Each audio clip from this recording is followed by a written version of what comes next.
as I have seen from the past leaderships, no, and with the current leadership, tumutulong naman talaga ang House of Representatives sa kung sino man ang nagkakaroon ng mga ganitong pangyayari, no? So, today is Monday, but I anticipate that the leadership will be initiating the help which we need to extend to the affected victims of this earthquake.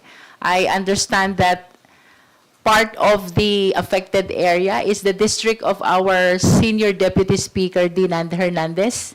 And of course, we want to express our sympathy and concern to the affected countrymen there in Mindanao.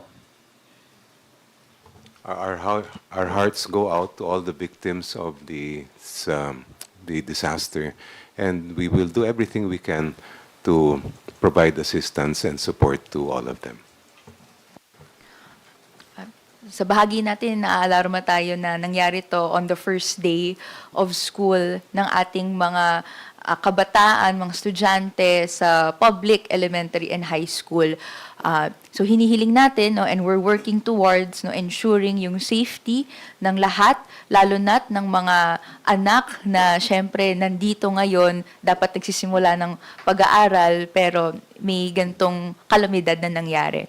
So, sa bahagi natin, no, magtulungan din tayo, pero kailangan din nating ma-ensure yung mga institutional measures para kung mangyari man to ulit, no, at mangyayari to ulit, nasa Pacific Ring of Fire tayo, protektado tayong lahat. So, ang mga buildings natin, up to par, may structural integrity, up to updated yung ating mga disaster relief networks and yung mga buildings in our area, especially evacuation centers, and lahat, no, ng kayang civil society organizations and government agencies na tumugon ay tumugon sa pinakakagyat.